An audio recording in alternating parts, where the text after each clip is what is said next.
I have dominion over what my thinking shall be, and I must maintain that dominion.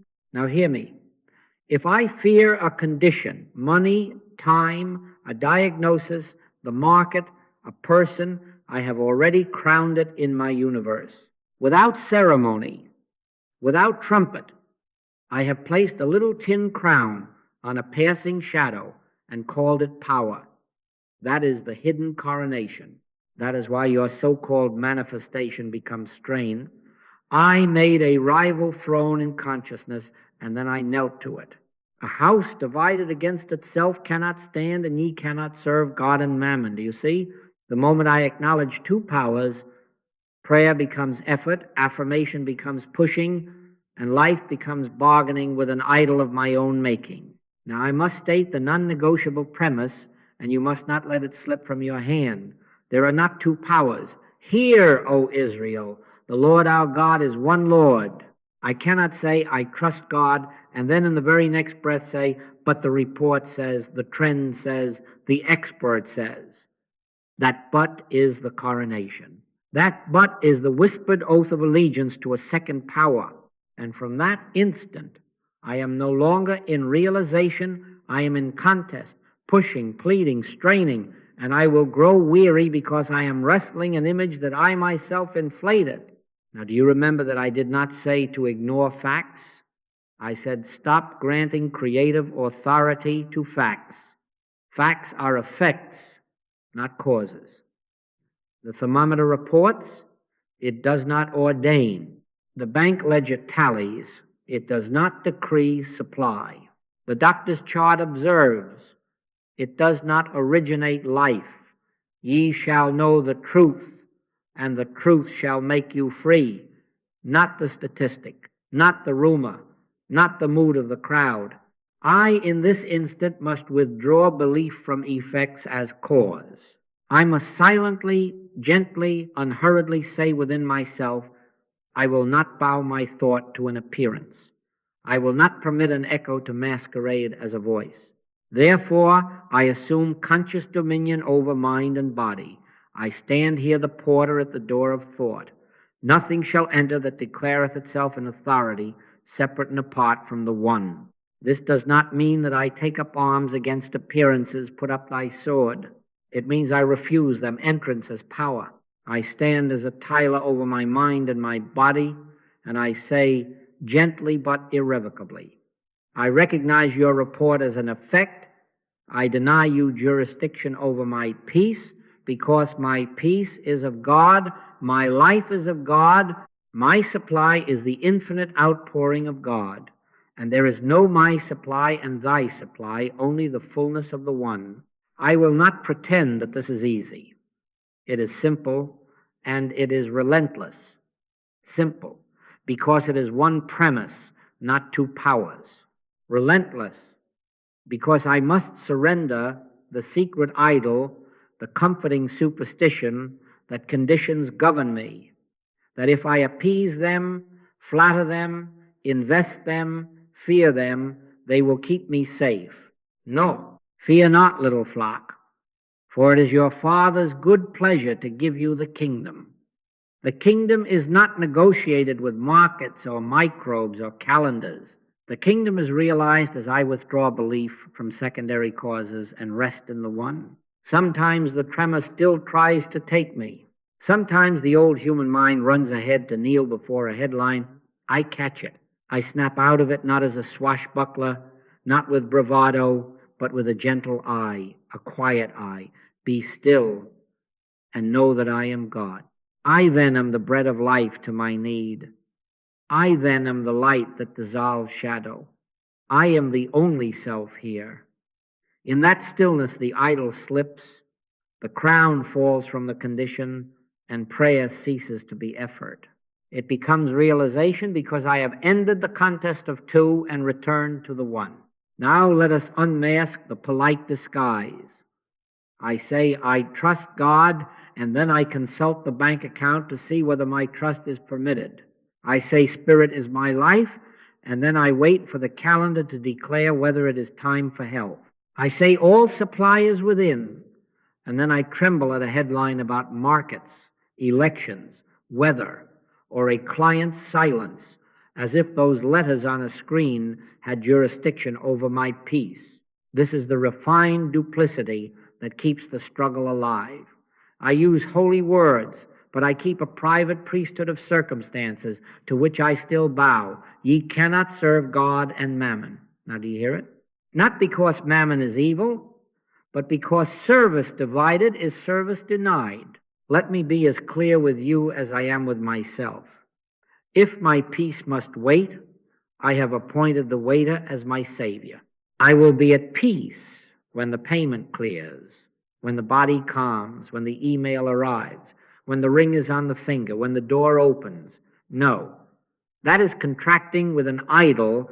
That is the soft-spoken oath that says, deliver me, O condition, and then I will praise God. In that moment, the condition becomes the Christ of my imagination, and God becomes a word I keep on Sundays. A double-minded man is unstable in all his ways.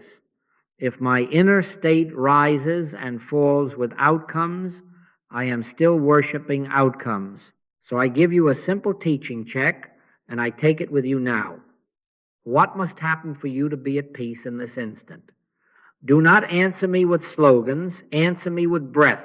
Does your breath tighten at the thought of a bill, a test result, someone's opinion? Does your mind begin to bargain? If this happens by Friday, then I will rest. Then you have your altar exposed. You have no sin. You have a split two altars in the same room. And that split, not your morals, not your history, not your intellect, produces oscillation. Hope, fear, technique, despair, and then another technique.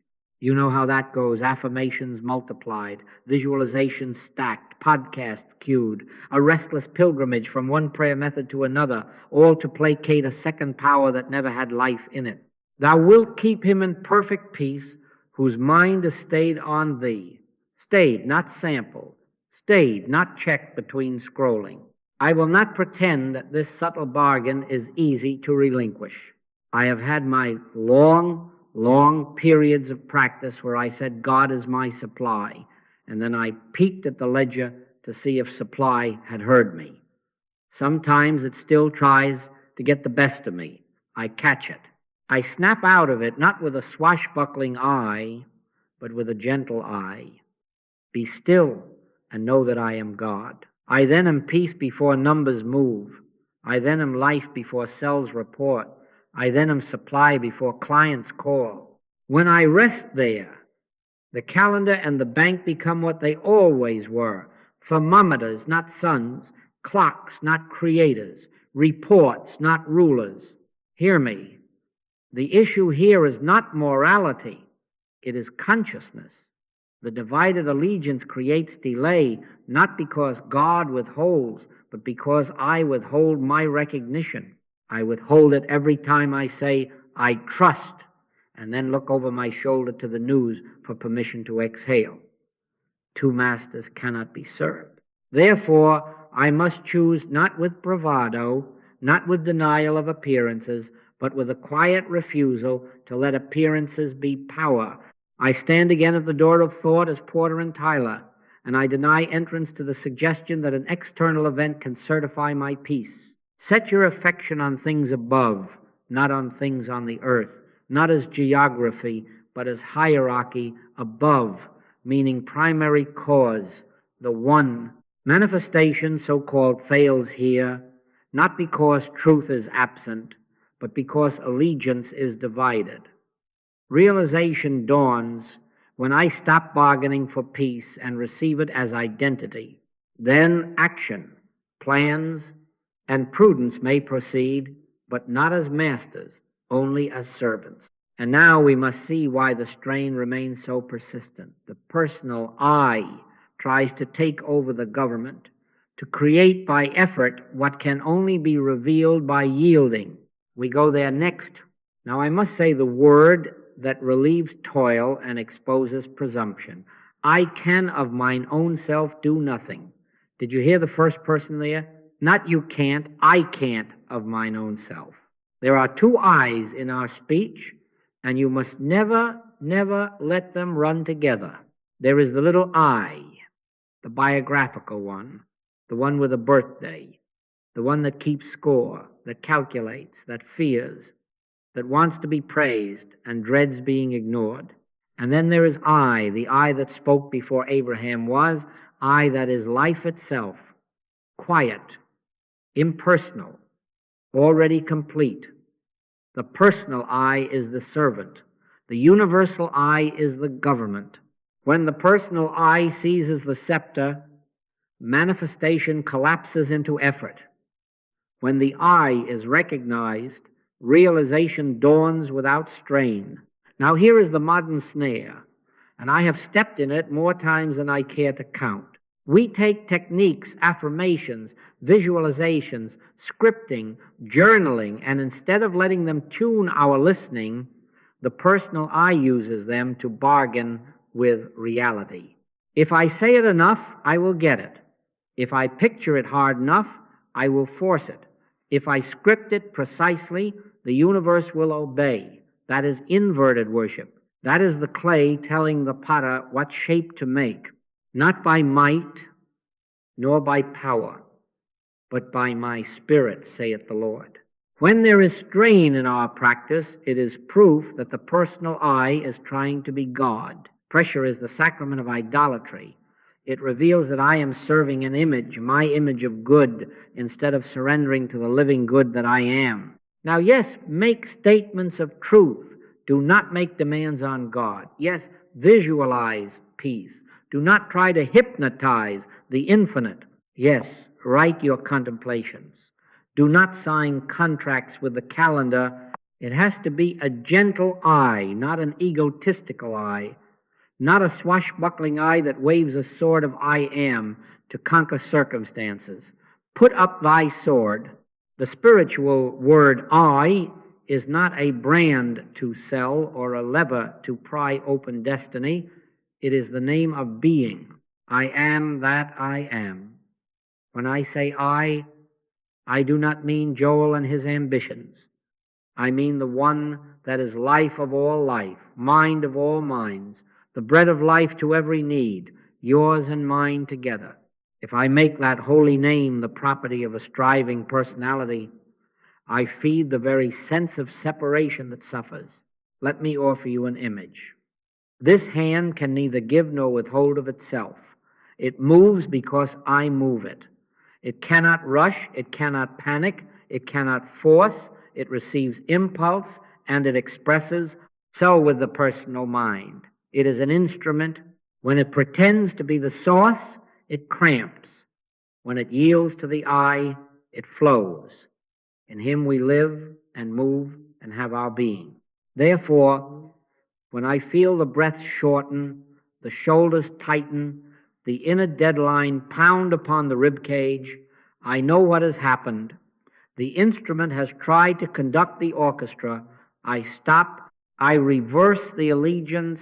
I gently say within, Father, into thy hands I commend my spirit, which is to say, I, the personal sense, lay down the scepter, govern me. I will not pretend that this correction is easy.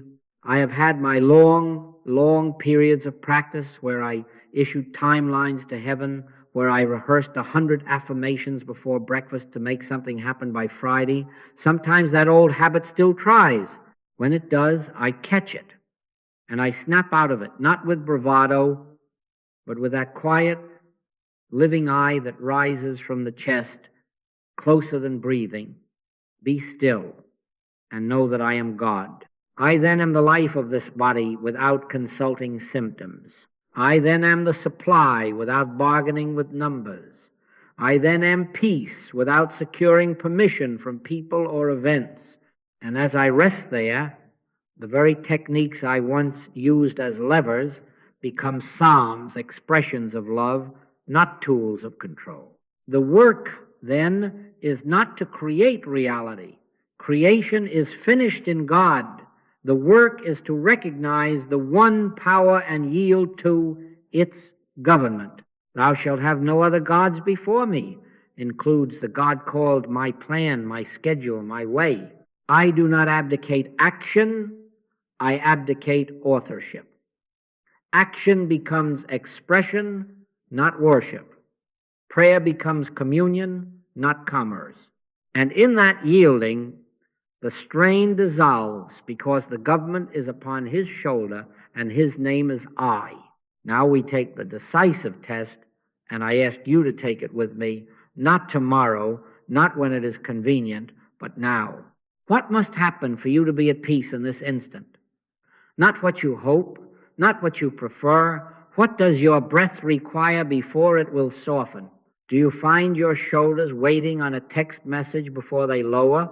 Is your abdomen holding itself until a number on a scale moves? Does your jaw unclench only when an email arrives? The client replies, the calendar loosens, the symptom subsides, the apology is sent, the bill is paid, the ring is offered, the door is opened, the traffic clears, the child behaves, the judge rules, the market rebounds. Answer me with your breath. There, where the breath tightens, you have found the altar. That is your peace requirement.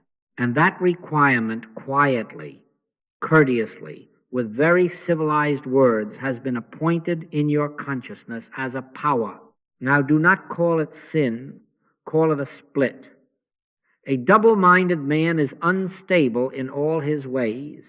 My instability does not prove that God withholds. It proves that I have tethered peace to an effect. I must hear the words of the Master as a correction to my inner bargaining. Peace I leave with you, my peace I give unto you. Not as the world giveth, give I unto you. Not as the world giveth means not as events adjust themselves. When peace depends on the world's giving, I am serving two masters. When peace is received as identity, I have returned to one. I will not pretend that this exposure feels pleasant.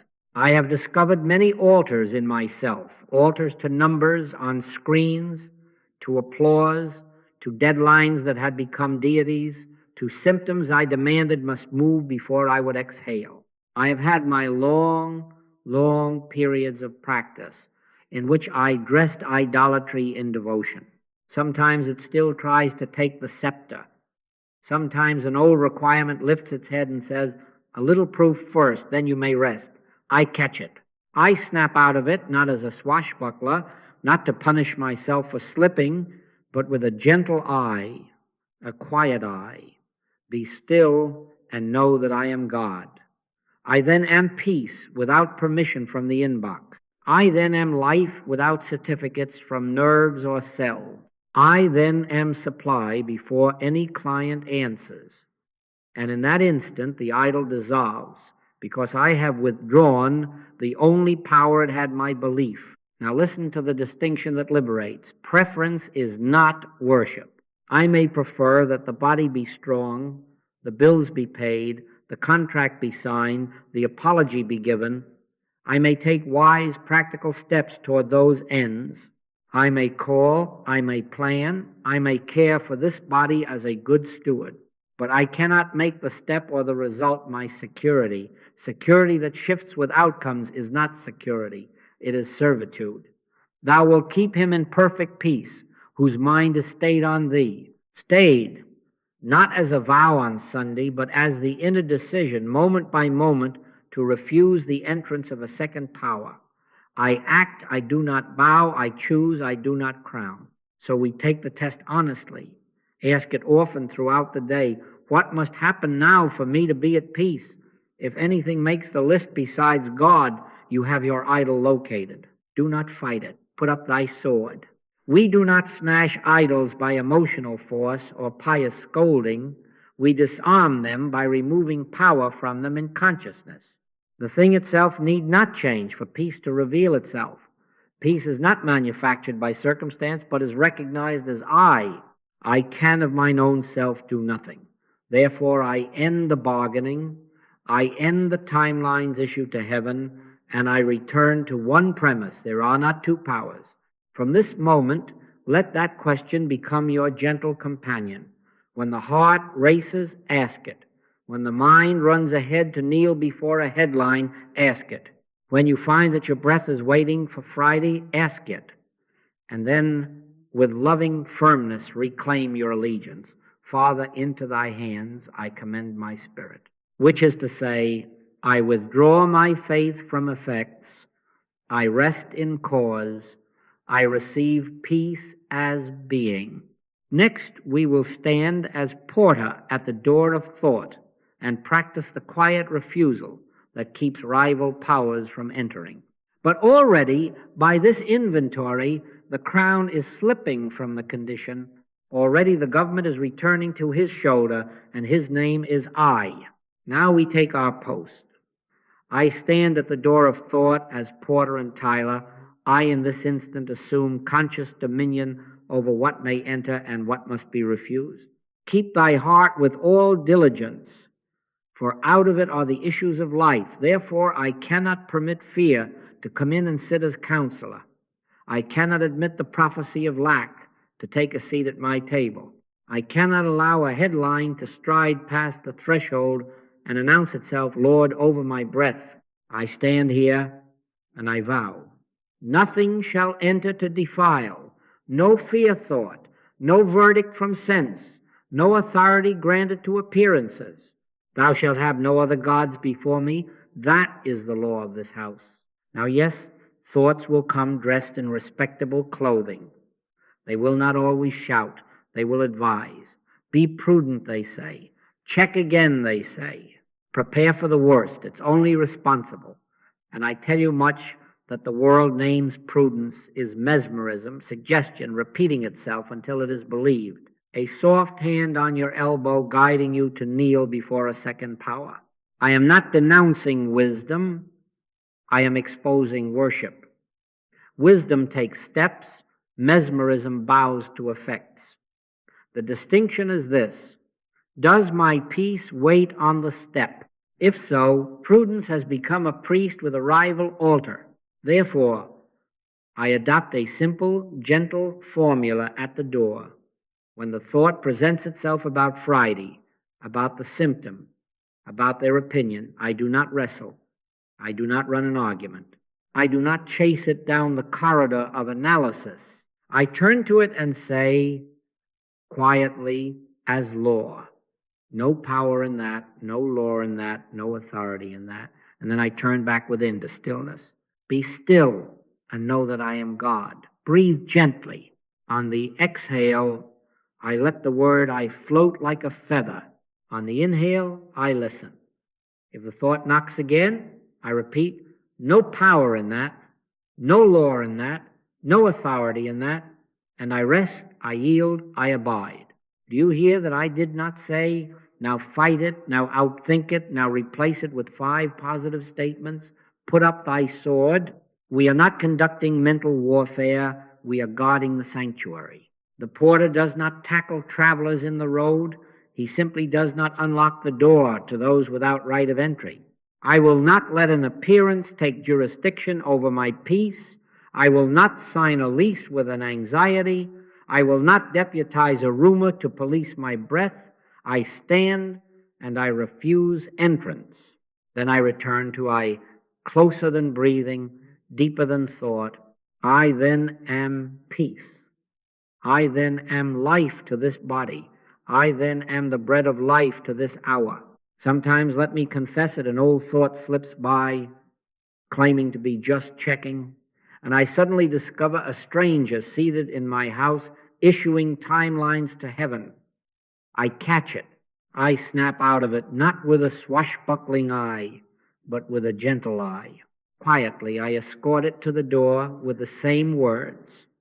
No power in that, no law in that, no authority in that. And I secure the door with praise, not logic, with recognition, not argument. Father, into thy hands I commend my spirit. Now remember, this is not mental science in which one thought overthrows another thought by might. Not by might, nor by power, but by my spirit, saith the Lord. This is spiritual recognition. One presence, one power, one law. I am not making a better idol. I am refusing idolatry. I am not amplifying the personal mind. I am silencing it into I. Let not your heart be troubled.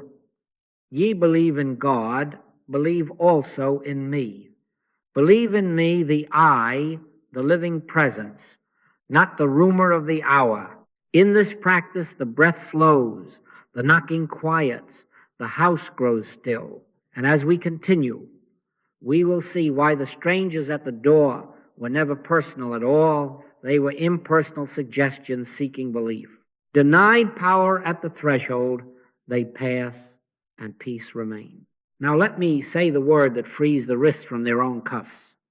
Error is impersonal. Let me repeat that. Error is impersonal. The fear thought, the compulsion, the anxious countdown to Friday, the magnetism of outcomes, these are not persons. They are not your nature. They are not your enemy's nature. They are impersonal suggestions seeking belief, a wind pressing at a window to see if it is latched. We wrestle not against flesh and blood, but against principalities, against powers, not human bodies and not human names, but claims without substance until we crown them. The Master, looking upon those who pierced, did not say, you personal sinners have achieved an evil deed by your own nature. He said, Father, forgive them, for they know not what they do. Not personal wickedness, but mesmerism, unawareness, operating through instruments that believe the suggestion. Now, do you remember that I warned against two powers? Self-blame is a polite way of keeping two. I set up a courthouse in my head, me versus my mind, me versus my past, me versus my triggers, and then I prosecute myself for failing to be spiritual enough. That inner lawsuit, friends, is idolatry in a robe. There is therefore now no condemnation to them which are in Christ Jesus. Condemnation pretends there is a second authority that can bind me besides I. Likewise, blaming them, boss, partner, competitor, party, doctor, keeps two altars lit, their will and God's will, their power and God's power. Judge not that ye be not judged is not a moral scolding, it is a spiritual technology. The moment I pass sentence on a person as cause, I enthrone them in my universe. Then I must bargain or battle with a second power of my own installing. Hear this correction with love. The opposition you fear is a claim, not a creator. Not a boss, but a belief wearing a badge. Not a body, but a report attempting to author life. Not a market, but a mood in numbers. A claim seeks witness, withhold witness, and it evaporates. A shadow on the wall looks like an intruder until you switch on the light. For the earth is the Lord's, and the fullness thereof. Where then shall a second scepter be found? Only in the imagination that consents to it. Now watch the fruit that grows the instant you depersonalize error. I cannot weaponize conditions against another when I refuse to let conditions govern me. I cannot accuse you of stealing my supply when I see there is no my supply and thy supply, only the infinite outpouring of God, which is our one life, our one breath, our one table. My interest is your interest, because I am thyself. We are members one of another. Compassion ceases to be a discipline and becomes the only natural way to see. If you stumble, I do not crown your act with moral authorship. I name the suggestion and release it. If I stumble, I do not flog Joel. I name the suggestion, withdraw belief, and stand up again. Sometimes it still tries to get the best of me. I catch it. I snap out of it, not with a swashbuckling eye, but with a gentle eye. No power in that, no law in that, no authority in that. Father, into thy hands I commend my spirit, so the practice is no longer dramatic conquest, it is quiet recognition. I do not argue with personalities. I unmask suggestions. I do not brace for battle with a boss. I refuse to confer authorship upon a badge. I do not curse a symptom. I deny it jurisdiction over life while tending this body as steward. Put up thy sword. Stand as porter. On the exhale, let I move like a feather. On the inhale, let the heart listen. If a name, a face, a memory knocks, remember your government. I am the life here. I am the bread of life to this circumstance. I am the peace that does not wait. And then, because I have removed the mask from error and the crown from conditions, the house grows still, the door stays latched, the one remains one. Now we come to the end of speech as substitute for spirit. I must say it plainly for my own sake as much as yours. Words about God are not God. Even the holiest syllables can become a veil when the mind holds them as objects while the heart still trembles at appearances. When ye pray, use not vain repetitions, as the heathen do. Not because prayer is wrong, but because repetition without relinquishment is bargaining. As long as I carry the word God up in the head like a charm, the mouth can say God, and the nerves can still bow to Friday. As long as I keep doctrines stacked like tools at the ready, the personal I remains foreman of a workshop trying to manufacture peace. Hear me. As long as you have the word God in your thought as a thing, you cannot attain spiritual awareness. Strip the thingness from the word, or lay the word down. Truth is not syllables. Truth is being. So we practice the holy stripping. Enter into thy closet, and when thou hast shut thy door, pray to thy Father which is in secret. Shut the door on words, even sacred ones. Shut the door on images of outcomes. Shut the door on formulas and on the inner bargains that offer timetables to heaven. Lay down the nouns one by one. God, Spirit, Truth, Health, Supply, Protection, Success, even the cherished picture of the way tomorrow should look. Lay them down as garments on a chair and do not hate them, thank them, and set them aside. There is one word you will find you cannot set aside, for it does not sit in the head as a concept. It rises unbidden as your very aliveness. That word is I. Now be careful with it. This I is not your given name, not Joel, not the biographical I that seeks applause, not the anxious I that counts and compares. This I is the living self that spoke. Before Abraham was, I am. It is Christ in you, the hope of glory. It is the Father within that doeth the works. You will not meet it by thinking. You will feel it rise from the chest, from the cave of the heart, closer than breathing, quieter than thought. Place the attention there gently. On the exhale, let I float as a feather. On the inhale, listen. Do not add an adjective. Do not attach a request. I. Be still and know that I am God. When you rest there, even for a few breaths, the forehead cools, the shoulders settle, the breath lengthens. That is not hypnosis. That is the sign that the personal I has laid down the scepter and that government has returned to the one. Do you see why techniques must end here? Techniques belong to the mind as instrument. They are good servants to quiet it. They are unfit as masters. In the I, you will discover that the very urge to make something happen dissolves. Consider the lilies of the field, how they grow. They toil not, neither do they spin. Toil belongs to two-power living. Growth belongs to life itself. From I, manifestation is not forced. Harmony is revealed. Not by might nor by power, but by my Spirit, saith the Lord. Now, yes, I will still say the great names in their season. I will say bread of life, resurrection, living water, but as revelation, not as leverage. As confession, not as incantation. I then am the bread of life to this moment, because I and the Father are one. I then am peace that the world cannot give and cannot take, because peace is my being, not my bargain. And here the safeguard again. It has to be a gentle eye, never the swashbuckling eye who seizes the holy name to conquer neighbors and conditions. Put up thy sword. This I does not negotiate with appearances, does not plead with calendars, does not inquire of headlines. It abides, it witnesses, it is.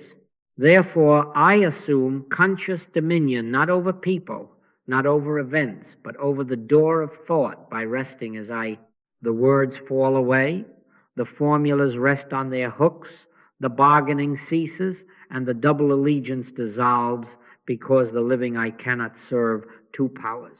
From here, action flows without servitude to results, and guidance comes without strain, because it is God which worketh in you both to will and to do of his good pleasure. Remain in I. Breathe on the exhale, listen on the inhale, and watch as the natural order of harmony appears, not manufactured by a little I, but revealed by the one that is closer than breathing, nearer than hands and feet. Now let us prove this in our own breath. Sit. Sit as if you were the sanctuary itself, feet on the floor, spine at ease, hands resting as instruments awaiting their musician. Do not try to breathe correctly. Let the inhale arrive of itself like a guest who already has a key. Feel the chest, the cave of the heart, that place from which I rise is closer than breathing. Now, on the exhale, let the single word I float as a feather, not I and something, not I want, not I need, only I. Then listen on the inhale. Again, exhale I, inhale listen. Be still and know that I am God. What is the sign that you are not bargaining, not hypnotizing, not trying to coerce the infinite? Watch the breath. It will lengthen of itself and grow so quiet that for a moment you cannot find its edges. That is not sleep and not trance. That is the government returning to his shoulder.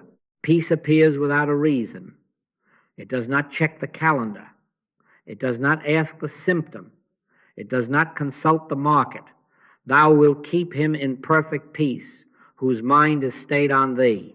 In this stillness, your allegiance is transferring from a condition-governed mind that peeks out the window to report the weather to spirit-governed consciousness that knows in him we live and move and have our being. Now, yes, thoughts will tap at the pane. What about Friday? What about the test? What about what they said? Do not argue. On the exhale, let I move like a feather and recognize no power in that. On the inhale, listen. This is not violence against thought. This is refusal to deputize a claimant as law. Not by might nor by power, but by my spirit, saith the Lord. The breath that softens when you say, I, is the witness that the yoke of two-power living is being broken within you. But hear my caution, for I must protect you from a subtle theft. Do not make this method a new idol. Do not sit here and use breath as a lever to pry open outcomes. Put up thy sword. We are not performing a trick for money or health or applause. We are returning to recognition. If in the very act of breathing you begin to measure, is the email here yet? Is the pain gone yet? Is the account up yet? You have stepped off the altar and back onto the bargaining table. Gently return. Exhale, I. Inhale, listen. Peace I leave with you. My peace I give unto you. Not as the world giveth, give I unto you. Stay until the witness comes, not fireworks, not visions, but that unpurchasable steadiness in the belly and the chest. The shoulders drop without permission from events. The mind loses interest in its stopwatch. The breath moves almost imperceptibly. Then, if a simple step rises, call this person, make this appointment, drink water, take a walk, write the note, do it as expression, not worship. There is no second power to appease. In all thy ways acknowledge him, and he shall direct thy paths. Action taken from I does not tremble before results. Results are not gods here. I do not pretend I have never tried to turn this feather into a crowbar. I have. Sometimes it still tries to get the best of me. When I catch it, I snap out of it, not as a swashbuckler, but as a gentle I. Exhale, I. Inhale, listen. Father, into thy hands I commend my spirit. Then the breath again grows quiet, the house again becomes still, and the scepter again is where it belongs. From here, life will move, emails will be written, remedies taken, reconciliations begun, but the movement is the tree's sap rising, not a panic drill. Consider the lilies. They toil not. I then am the life that flowers. I then am the bread of life to this very hour. Remain and let the breath bear witness. There are not two powers.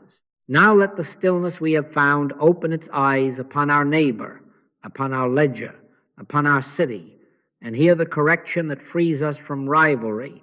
There are not many lives competing for one pie. Scarcity is the nightmare born of two powers, multiplied into a crowd of powers, your will, your market, my market, your health, my health.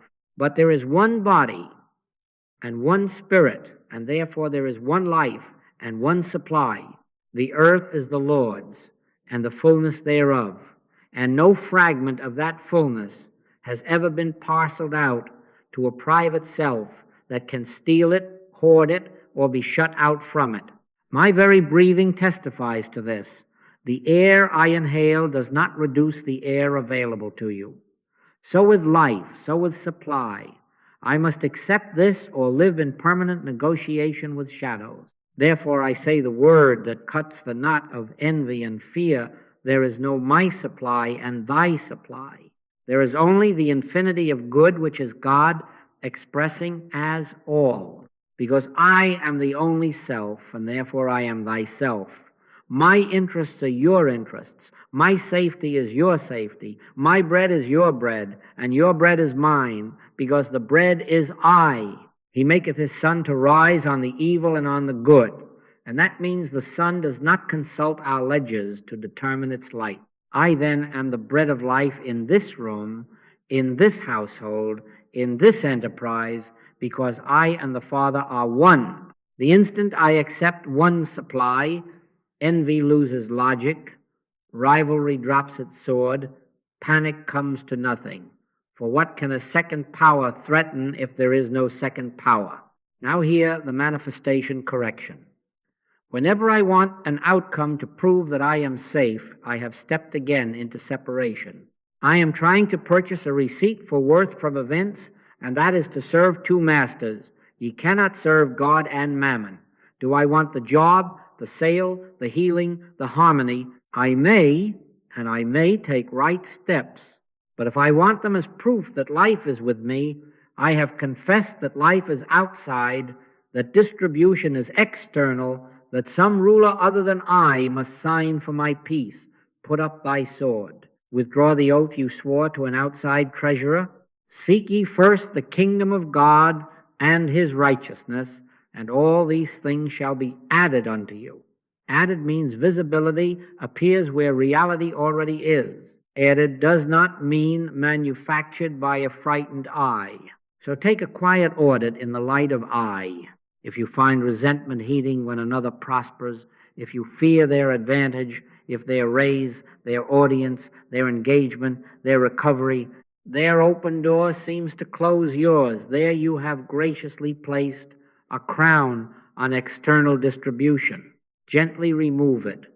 No power in that, no law in that, no authority in that. Bless them, for blessing acknowledges one source.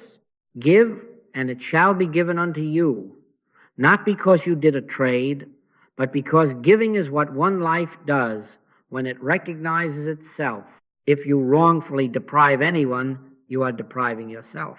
If you cheer the good that comes to anyone, you are witnessing to your own supply. We are members one of another. I cannot injure you without pressing a thumb upon my own breath. I cannot honor you without feeling the lift in my own chest. Let me confess that I have watched numbers and faces with the old narrowed eye. I have felt that tiny pinch when another's harvest appeared before mine. Sometimes it still tries to get the best of me. I catch it. I snap out of it not with a swashbuckling I, but with a gentle I. Exhale, I. Inhale, listen. Father, into thy hands I commend my spirit. Then the personalized abacus goes back into its drawer, and I see again what is true. I am thyself. Your joy does not subtract from mine. It announces the health of our one vine. I am the vine, ye are the branches. The sap is not negotiated by branches. It is the life of the vine being itself everywhere at once. From here, watch how what you once called manifestation changes character. It ceases to be a wrestling match for tokens of worth and becomes the simple visibility of what already is, harmony expressed by the one that is our life. Opportunities appear as doors in a house you already own. Ideas come as fruit on a tree whose roots you did not plant. Action continues, calls made, plans drafted, service rendered, but not as worship of results, rather as the vine's natural bearing. In all thy ways acknowledge him, and he shall direct thy paths. One supply, one life when this dawns, conditions and people stop acting as rival powers, and peace stands independent of their weather. Then love is easy, generosity is sane, and work is expression. Because I then am the bread of life in the midst of thee, and there are not two powers. Now we live it. We do not retire from life to keep our peace. We carry peace into life and let life be governed by the one. Therefore I will plan, but I will not bow to a plan as Savior. I will budget, but I will not crown a spreadsheet as law. I will train, apply, study, rest. I will see a doctor, receive counsel, set a clear boundary, send an invoice, prune an expense, mend a fence. Whatsoever thy hand findeth to do, do it with thy might. But hear me, I do not worship the hand or the deed. I recognize the hand within the hand. I acknowledge the doer who lives me. Commit thy way unto the Lord. Trust also in him, and he shall bring it to pass. Action then becomes expression, not sacrifice. Execution becomes obedience to an inner impartation, not appeasement of a second power. Can you feel the difference? In two-power living, action is frantic. It peeks at results while it moves. It bargains with the clock and checks the weather of opinions. It shouts, if this does not work, I am finished. And so it shakes. But in one-power living, action is quiet and exact. It rises from stillness at the right hour and sits down when the hour has passed. In quietness and in confidence shall be your strength. The hand moves, the word is spoken, the email is sent, the appointment is kept without the tremor that serves results as God's. I must maintain that distinction. I must refuse to strap my peace to the back of an outcome. Take no thought, for the morrow is not laziness, it is loyalty to the one. So I adopt the daily reset as law. Whenever a flutter returns, tightness in the belly, rush in the chest, I stop and ask the decisive question, what must happen now for me to be at peace? Whatever answer arises has just betrayed the rival altar.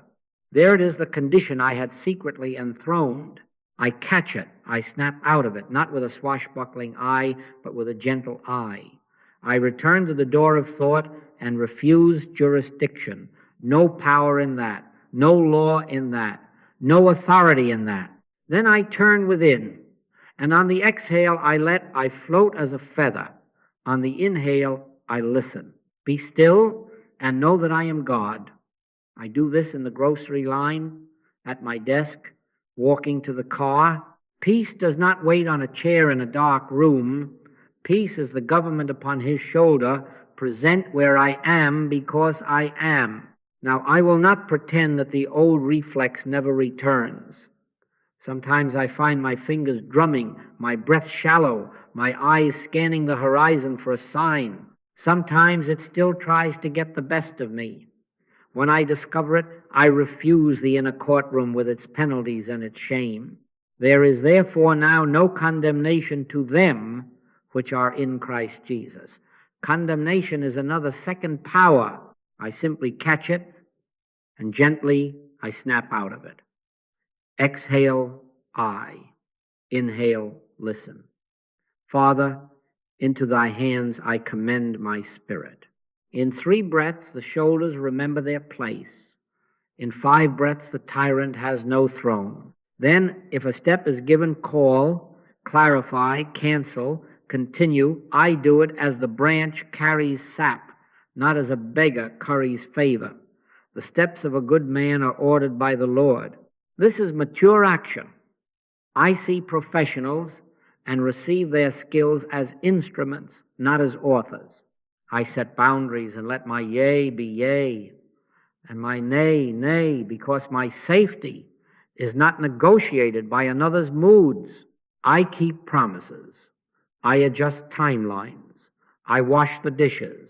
I sleep when it is time to sleep, because rest is obedience, not escape. I refuse dramatics. I refuse delay born of fear. I refuse hurry born of worship. Be careful for nothing, but in everything by prayer and supplication with thanksgiving, let your requests be made known unto God. Let your requests be known does not mean advise God. It means open the window and let the one be himself as you. And now we will bind this into rhythm, because consciousness is trained by repetition. For a week, only 7 days, we will make an ordered proving of the one. I will show you how to begin the day as porter, how to pause at set hours for the breath that returns allegiance, how to choose one arena as your proving ground, and how to measure success not by outcomes but by the independence of peace. We will do this simply, gently, and exactly, that you may see with your own eyes that action can be faithful and free, that there is work but not worry, steps but not servitude, because I then am the life of the step, I then am the bread of life to the hour, and there are not 2 powers. Now for 7 days we shall prove it in the simplest possible way. There are not 2 powers. I am not asking you to force a sign. I am asking you to train allegiance. Morning by morning, for 10 to 15 minutes, I will enter the closet of stillness. I will sit upright, feet grounded, hands at rest, and I will shut the door upon bargaining. On the exhale, I will let the single word I float like a feather. On the inhale, I will listen. No requests, no timetables. Be still and know that I am God. If thoughts parade, I do not enter their floats. I witness and let them move on. The sign is simple. The breath grows quiet of itself, the shoulders forget their burdens, and peace appears without consulting the calendar. That is the evidence that government has returned to his shoulder. All day long I add the daytime discipline. Each time fear or clutch or hurry touches the belly, I pause. I name the condition that claims a crown deadline: bill, scan, email, meeting, news, and then I speak inwardly as porter at the door of thought. No power in that. One power, one presence. If it persists, I add gently, no law in that, no authority in that. Then on the exhale I breathe I, on the inhale I listen, and I proceed with whatever simple step is given. Thou wilt keep him in perfect peace, whose mind is stayed on thee. I am staying my mind not upon outcomes, but upon the one. Each day I practice unity in a concrete way. I choose one person I am tempted to oppose: a competitor, an ex-partner, a colleague, a public figure, and I refuse the dream of competing lives. Once a day, quietly, I hold their name in the heart's cave. On the exhale, I; on the inhale, I listen. Then I bless them as myself. One life is our life. One supply is our supply. I cannot be deprived by your gain. I cannot be increased by your loss. We are members one of another. Love your enemies, bless them that curse you. This is not moral polishing. This is spiritual accuracy. I am thyself. I set a proving ground so that the weak is orderly. Choose one arena: money, body, relationship, time, and make it the place where you most refuse a second power. In that arena, you will not argue with appearances. You will not advise God. You will not rehearse worst-case scriptures. You will stand as Tyler over mind and body, and if a step is given, call, clarify, cancel, continue. You will take it as expression, not worship. Seek ye first the kingdom of God, and all these things shall be added. Added means visibility to what already is. Now hear the measurement, for this is our honesty. At day's end, sit for 3 minutes and ask, did I sit and be still this morning? When fear arose, did I name the claimant and deny it jurisdiction with no power in that, one power, one presence? Did I bless the one I am tempted to oppose as my own being? And then this decisive test: did my peace today depend upon anything happening or not happening? If it did, I note it without self-accusation, for condemnation is a second power. I catch it. I snap out of it, not as a swashbuckling I, but as a gentle I. Exhale, I. Inhale, listen. Father, into thy hands I commend my spirit. If it did not, if peace held while winds blew, then I have proved a measure of dominion. Give thanks, but not as if a prize had been won. Give thanks because reality was recognized. 7 days: morning stillness, daytime refusal, daily blessing, evening honesty. Do not make a God of outcomes. If outcomes shift, let them shift as leaves in a true wind. If they do not, let peace stand anyway, for my peace I give unto you, not as the world giveth. We are not forcing, we are yielding to what is. We are training the mind to stop kneeling at rival altars. We are letting the one be himself as us. Now I seal it in cadence until it becomes the muscle memory of the soul. I rest, I yield, I listen, I stand porter, I serve one. Power, therefore, life reveals harmony. I rest, I yield, I listen, I stand porter. I serve one power, therefore life reveals harmony. And because I and the Father are one, I then am the bread of life to this hour, and there are not two powers.